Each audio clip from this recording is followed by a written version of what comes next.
जय हिंद प्यारे साथियों, आप सभी का बहुत बहुत स्वागत है सक्सेस वर्ल्ड एमसीक्यू चैनल पर। तो दोस्तों, आज की इस वीडियो में बिहार पुलिस कांस्टेबल की नई भर्ती के लिए जीके जीएस के इम्पोर्टेंट क्वेश्चंस का प्रैक्टिस सेट लेकर आए हैं और आज आपका 7वां प्रैक्टिस सेट होगा। तो जल्दी से आप सभी लाइव में जुड़ जाइए। सभी को गुड इवनिंग। तो दोस्तों, आज के सेशन का पहला प्रश्न है, भारत में चीनी का कटोरा किस राज्य को कहा जाता है। बिल्कुल एग्जाम में पूछा जाने वाला प्रश्न है। और दोस्तों, अगर आपको इन सेट में किसी भी प्रश्न का आंसर आता है तो आपको आंसर करने के लिए नीचे लाइव चैट का ऑप्शन मिलता है। प्रत्येक स्टूडेंट को लाइव चैट में खुद का आंसर करना है। तो पहले प्रश्न का आंसर बहुत बच्चे उत्तर प्रदेश को दिए हैं, जो कि बिल्कुल सही जवाब है। भारत में चीनी का कटोरा उत्तर प्रदेश को कहा जाता है। और विश्व में चीनी का कटोरा पूछे तो क्यूबा को कहा जाता है। दोनों को ध्यान रखना है।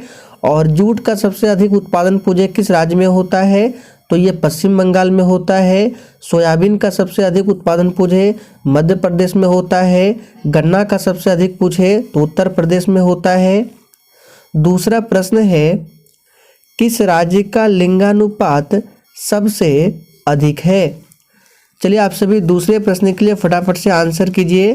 किस राज्य का लिंगानुपात सबसे अधिक है। तो दूसरे प्रश्न का आंसर जो बच्चे केरल को दिए हैं, आपका बिल्कुल सही जवाब है। ये प्रश्न बिहार पुलिस के एग्जाम में 2 से 3 बार पूछा जा चुका है। तो ध्यान रखना है, सबसे अधिक लिंगानुपात किस राज्य का अधिक है, तो केरल का है। और साक्षरता प्रतिशत भी सबसे अधिक केरल में ही है। मिजोरम को ध्यान रखना है। एक प्रश्न बनता है यहाँ से कि परसेंटेज के हिसाब से सबसे अधिक वन कहाँ पर मिलता है, तो ये मिजोरम में मिलता है। तीसरा प्रश्न है, क्षेत्रफल की दृष्टि से सबसे बड़ा राज्य कौन सा है। चलिए फटाफट से तीसरे प्रश्न के लिए आंसर करेंगे। बहुत ही सिंपल प्रश्न है और इस प्रश्न का आंसर किसी का भी गलत नहीं आना चाहिए। तो देखिए, तीसरे प्रश्न का आंसर सभी का सही है, राजस्थान है। जबकि जनसंख्या की दृष्टि से सबसे बड़ा राज्य उत्तर प्रदेश है। जनसंख्या की दृष्टि से सबसे छोटा राज्य पूछे तो याद रखना है सिक्किम जो है जनसंख्या की दृष्टि में सबसे छोटा है। और क्षेत्रफल में सबसे छोटा पूछे तो गोवा है। आगे देखिए, रबड़ उत्पादन में देश का अग्रणी राज्य कौन है। ये भी प्रश्न बिहार पुलिस में 2 से 3 बार पूछा जा चुका है। चलिए फटाफट से चौथे के लिए आंसर बताएंगे। सभी प्रश्न इंपॉर्टेंट है। रबड़ उत्पादन में देश का अग्रणी राज्य कौन है, तो बिल्कुल सही जवाब दिए हैं। केरल जो है रबड़ उत्पादन में सबसे अग्रणी राज्य है। केरल को मसालों का राज्य भी कहा जाता है, गरम मसालों का राज्य। आगे देखिए, संघीय व्यवस्था का प्रावधान किस देश के संविधान से लिया गया है। बिल्कुल एग्जाम में छपने वाला प्रश्न है, ध्यान रखिए। चलिए आंसर बताएंगे। संघीय व्यवस्था का प्रावधान किस देश के संविधान से लिया गया है, तो बिल्कुल सही जवाब दिए हैं, कनाडा देश के संविधान से लिया गया है। रूस के संविधान से मौलिक कर्तव्य को लिया है। अमेरिका के संविधान से मौलिक अधिकार को लिया गया है। भारत के मुख्य भूमि के तटीय भाग की लंबाई कितनी है। सोच समझकर आंसर करना है। इस तरह के प्रश्न एग्जाम में पूछे जाते हैं। बेसिक लेवल का प्रश्न है, भारत के मुख्य भूमि के तटीय भाग की लंबाई कितनी है। तो ध्यान दीजिए, यहाँ पे क्या पूछ रहा है, मुख्य भूमि के तटीय भाग की लंबाई। तो सही जवाब जो बच्चे डी को दे रहे हैं 6100 किलोमीटर सही है आपका। आगे देखिए, पेरियार नदी किस राज्य में बहती है। और दोस्तों, आप लोग डेली क्लास को अटेंड करें। डेली आपका 8:30 बजे बिहार पुलिस कांस्टेबल के लिए प्रैक्टिस सेट कराया जाता है। तो टाइमिंग को आप सभी ध्यान जरूर रखें। और PDF आपको टेलीग्राम पर मिल जाएगा। टेलीग्राम का लिंक इसी वीडियो के नीचे डिस्क्रिप्शन बॉक्स में है। तो पेरियार नदी किस राज्य में बहती है? बिल्कुल सही जवाब है केरल राज्य में, और केरल राज्य में है पेरियार अभयारण्य। एग्जाम में पूछा गया था कि पेरियार अभयारण्य किस राज्य में है? तो केरल में है। अगला प्रश्न, आसमान से देखने पर पृथ्वी का रंग कैसा मालूम पड़ता है?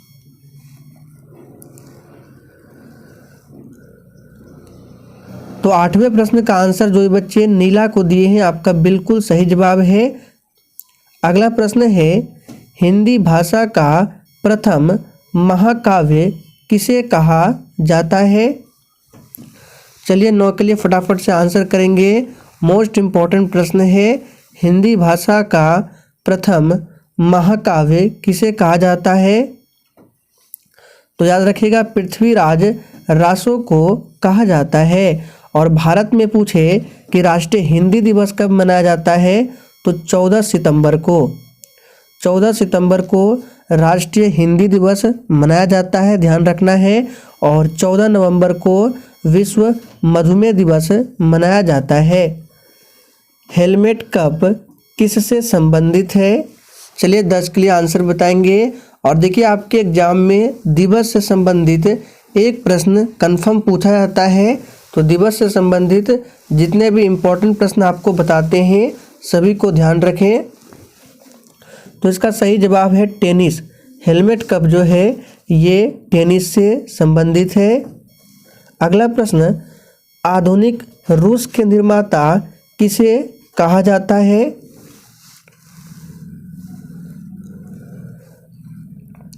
तो 11वें प्रश्न का आंसर जो बच्चे ए को दिए हैं आपका बिल्कुल सही जवाब है स्टालिन को आधुनिक रूस का निर्माता माना जाता है।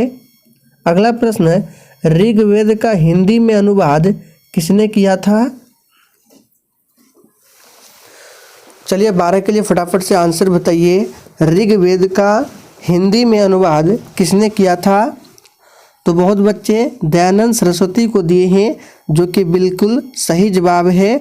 और वेदों की ओर लौटो का नारा पूछा जाता है एग्जाम में कि वेदों की ओर लौटो का नारा किसने दिया था? तो दयानंद सरस्वती ने। इन्होंने 1875 में आर्य समाज की स्थापना की थी। ICICI बैंक की स्थापना किस वर्ष हुई थी? दर्रा किस राज्य या केंद्र शासित प्रदेश में स्थित है?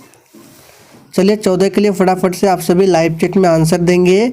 बनिहाल दर्रा किस राज्य या केंद्र शासित प्रदेश में स्थित है? तो बिल्कुल सही जवाब दिए हैं जम्मू कश्मीर में स्थित है। एक एग्जाम में पूछा जाता है शिवकिला। आप लोग कमेंट करके बताएंगे कि शिवकिला दर्रा किस राज्य में स्थित है। अगला प्रश्न, जगन्नाथ मंदिर को किस वंश के शासक ने बनवाया था? देखिए जगन्नाथ मंदिर उड़ीसा में है और इसको किस वंश के शासक ने बनवाया था? यहाँ पर चारों ऑप्शन है। चलिए आप सभी फटाफट से आंसर करेंगे। और देखिए आज के सेट में एक भी प्रश्न फालतू नहीं है, इसलिए सभी प्रश्न को ध्यानपूर्वक देखें। तो 15 नंबर का आंसर क्या होगा? D option Gangvansh. अगला प्रश्न, अभ्युदय समाचार पत्र का संबंध किससे है? चलिए फटाफट से आंसर बताएंगे। और दोस्तों आप लोग इस सेट में कितने प्रश्नों के सही आंसर कर पाते हैं सेशन के लास्ट में कमेंट करके हमें ज़रूर बताना है। मैं सभी के स्कोर को चेक करता हूं। तो अभ्युदय समाचार पत्र का संबंध किससे है? तो मदन मोहन मालवीय से है। अगला प्रश्न है, बुर्जिल दर्रा किस राज्य में स्थित है? तो 17 का आंसर जो ये बच्चे सी को दिए हैं आपका बिल्कुल सही जवाब है। बुर्जिल दर्रा जो है जम्मू कश्मीर में स्थित है। और देखिए जम्मू कश्मीर राज्य नहीं है, ये केंद्र शासित प्रदेश है। क्राउन कांच का अपवर्तनांक कितना होता है?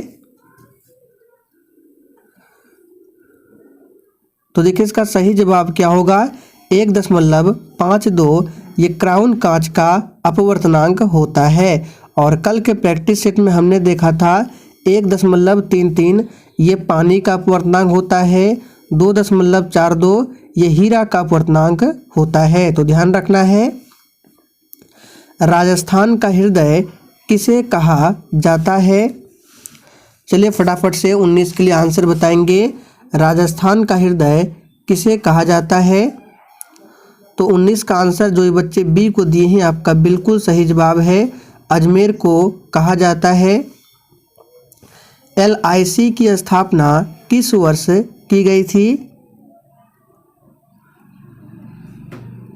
तो 20 का आंसर क्या होगा? तो ध्यान रखना है 1956 में LIC की स्थापना होती है। अगला प्रश्न है, भारत में पंचायती राज व्यवस्था सबसे पहले राजस्थान के किस जिला में शुरू किया गया था? एग्जाम के लिए बहुत ही महत्वपूर्ण प्रश्न है, इसको खासकर ध्यान रखें। आपको ये भी ध्यान रखना है कि भारत में पंचायती राज व्यवस्था सबसे पहले किस राज्य में शुरू किया गया था? तो राजस्थान में। और राजस्थान के किस जिला से? तो नागौर से। ए ऑप्शन जो ही बच्चे दिए हैं आपका बिल्कुल सही जवाब है। अलकनंदा और मंदाकिनी संगम का संबंध किस प्रयाग से है?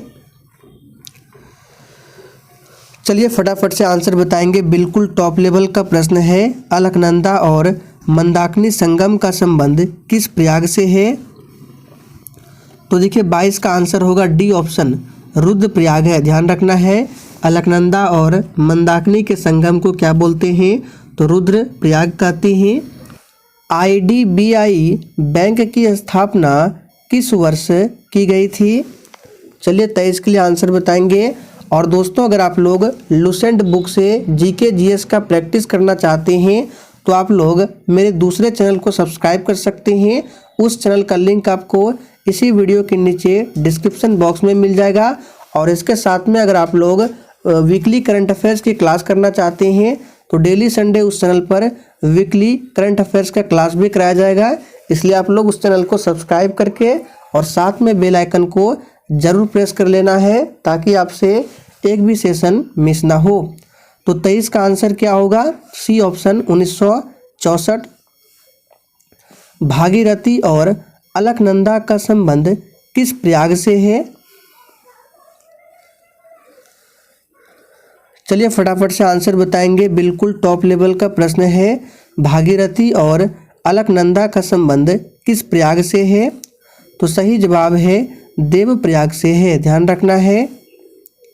भारत की संसदीय शासन व्यवस्था किस देश के अनुरूप है? चलिए फटाफट से आंसर बताएंगे और इसका PDF आपको टेलीग्राम पर मिल जाएगा। टेलीग्राम का लिंक इसी वीडियो के नीचे डिस्क्रिप्शन बॉक्स में है। सक्सेस वर्ल्ड MCQ के नाम से टेलीग्राम चैनल है। तो इसका सही जवाब है ब्रिटेन। भारत की संसदीय शासन व्यवस्था जो है ये ब्रिटेन देश के अनुरूप है। UTI की स्थापना किस वर्ष की गई थी? तो इसका सही जवाब जो ये बच्चे 1964 को दिए हैं आपका बिल्कुल सही जवाब है। UTI की स्थापना 1964 में किया गया था। 8 डिग्री चैनल किसके बीच अवस्थित है? एग्जाम के लिए बहुत ही महत्वपूर्ण है, पूछा जाता है एग्जाम में 10 डिग्री चैनल। तो 8 डिग्री चैनल जो है ये अवस्थित है मालदीव और मिनिकॉय के बीच में। और 10 डिग्री चैनल जो है ये अंडमान और निकोबार के बीच में स्थित है। तो आपको ये वाला ध्यान रखना है, 10 डिग्री चैनल एग्जाम के लिए बहुत ही महत्वपूर्ण है। बोमडिला दर्रा किस राज्य में स्थित है? चलिए फटाफट से आंसर बताएंगे। बोमडिला दर्रा भारत के किस राज्य में स्थित है? तो इसका सही जवाब जो ये बच्चे अरुणाचल प्रदेश को दिए हैं आपका बिल्कुल सही जवाब है। चलिए आगे बढ़ते हैं। नेक्स्ट क्वेश्चन है, भारतीय संविधान के किस अनुच्छेद को संविधान की आत्मा कहा जाता है? ये प्रश्न बिहार पुलिस में पूछा हुआ प्रश्न है। चलिए आंसर कीजिए, भारतीय संविधान के किस अनुच्छेद को संविधान की आत्मा कहा जाता है? तो सभी का आंसर बिल्कुल सही जवाब है अनुच्छेद 32 को। पाक स्ट्रेट किनके बीच अवस्थित है? बिल्कुल 1 नंबर का प्रश्न है। चलिए आंसर बताएंगे। पाक स्टेट किनके बीच अवस्थित है? तो देखिए 30 नंबर प्रश्न का आंसर आ रहा है तमिलनाडु एवं श्रीलंका। तो ध्यान रखना है, पाक स्टेट जो है ये तमिलनाडु एवं श्रीलंका के बीच अवस्थित है। आपको ऑप्शन में भारत भी मिल सकता है, भारत एवं श्रीलंका, तो दोनों को ध्यान रखना है। यहाँ पे तमिलनाडु है। भारतीय स्वशासन समिति की स्थापना किस वर्ष की गई थी? तो 31 नंबर का आंसर होगा बी ऑप्शन। 1905 में भारतीय स्वशासन समिति की स्थापना की गई थी 1905 में। और क्या हुआ था? तो आपको याद होगा बंगाल का विभाजन हुआ था 1905 में लॉर्ड कर्जन के शासनकाल में। और 1906 में क्या हुआ था? तो 1906 में याद रखना है मुस्लिम लीग की स्थापना होती है बांग्लादेश के ढाका में। 1912 में क्या हुआ था? तो भारत की राजधानी कोलकाता से स्थानांतरित किया गया था 1912 में। ध्यान रखना है, घोषणा 1911 में हुआ था लेकिन स्थानांतरित 1912 में हुआ था। धौली गंगा और अलकनंदा संगम का संबंध किस प्रयाग से है? तो 32 का आंसर क्या होगा? तो जो बच्चे ऑप्शन सी को दिए हैं आपका बिल्कुल सही जवाब है। धौली गंगा और अलकनंदा संगम का संबंध जो है ये विष्णु प्रयाग से है। याद रखना है, विष्णु प्रयाग से है। 9 डिग्री चैनल किनके बीच अवस्थित है? अभी हम लोगों ने देखा 8 डिग्री चैनल और 10 डिग्री चैनल। अब यहाँ पे पूछ रहा है 9 डिग्री चैनल किनके बीच अवस्थित है? तो याद कर लीजिए ये लक्षद्वीप और मिनिकॉय के मध्य स्थित है। हिरोशिमा पर पहला परमाणु बम विस्फोट कब हुआ था? एग्जाम के लिए बहुत ही ज़्यादा महत्वपूर्ण प्रश्न है। चलिए आंसर बताएंगे। हिरोशिमा पर पहला परमाणु बम विस्फोट कब हुआ था? तो याद कर लीजिए 6 अगस्त 1945 को हुआ था। और ठीक 3 दिन बाद यानी 9 अगस्त 1945 को जापान के नागासाकी शहर पर परमाणु हमला हुआ था। तो पहली बार हिरोशिमा और दूसरा जो अटैक हुआ था नागासाकी पर। सिपकिला दर्रा किस राज्य में स्थित है? चलिए फटाफट से आंसर बताएंगे। और हमने आपसे पूछा यही था कि सिपकिला दर्रा किस राज्य में स्थित है? तो देख लीजिए इसका सही जवाब है हिमाचल प्रदेश में स्थित है। अलकनंदा और पिंडार संगम का संबंध किस प्रयाग से है? चलिए फटाफट से आंसर करेंगे। और जिसने अभी तक सेशन को लाइक नहीं किया है फटाफट से आप सभी सेशन को लाइक करें। तो अलकनंदा और पिंडार संगम का संबंध किस प्रयाग से है? तो याद कर लीजिए कर्ण प्रयाग से है। 10 डिग्री चैनल किनके बीच अवस्थित है? तो अभी हमने आपको बताया था। चलिए आंसर बताएंगे। देखते हैं कितने बच्चे का आंसर आता है लाइव चैट में। 10 डिग्री चैनल किनके बीच अवस्थित है? तो बिल्कुल सही जवाब दिए हैं अंडमान एवं निकोबार के मध्य 10 डिग्री चैनल स्थित है। और अंडमान निकोबार द्वीप समूह की राजधानी पूछा जाता है पोर्ट ब्लेयर है। ध्यान रखना है। और पोर्ट ब्लेयर कहाँ स्थित है? तो ये साउथ अंडमान में स्थित है। आगे देखिए, मुगल काल के किस चित्रकार को पूर्व का राफेल कहा जाता था? तो 38 का आंसर जो बच्चे बिहजात को दिए हैं आपका बिल्कुल सही जवाब है। नीति दर्रा भारत के किस राज्य में स्थित है? देखिए दर्रा से संबंधित कभी कभी एग्जाम में एक प्रश्न पूछा जाता है तो ध्यान रखेंगे। नीति दर्रा भारत के किस राज्य में स्थित है? तो याद कर लीजिए ये है आपका उत्तराखंड में। फूलों की घाटी पूछता है उत्तराखंड में है। सिलिकॉन वैली पूछा जाता है कर्नाटक की राजधानी बेंगलुरु। ध्यान रखना है। साइलेंट वैली पूछा जाता है केरल। विश्व पर्यावरण संरक्षण दिवस कब मनाया जाता है? चलिए फटाफट से आंसर बताएंगे। और जैसे कि हमने आपको बताया कि दिवस से संबंधित एग्जाम में कन्फर्म एक प्रश्न पूछा जाता है तो देखिए विश्व पर्यावरण यहाँ पे संरक्षण दिवस पूछ रहा है, तो इसका सही जवाब होगा 26 नवंबर को। अगर पूछता विश्व पर्यावरण दिवस तो 5 जून को। 5 जून को विश्व पर्यावरण दिवस, 14 नवंबर को विश्व मधुमेह दिवस, 8 मार्च को अंतर्राष्ट्रीय महिला दिवस, 28 फरवरी को राष्ट्रीय विज्ञान दिवस, 1 दिसंबर को विश्व एड्स दिवस, 10 दिसंबर को ध्यान रखना है मानवाधिकार दिवस, सभी को ध्यान रखना है। तो दोस्तों आज की इस वीडियो में हम लोगों ने 40 महत्वपूर्ण प्रश्नों को कवर किया। अगर सेशन पसंद आया हो तो सेशन को सभी लोग लाइक करें और सेशन को शेयर करना ना भूलें।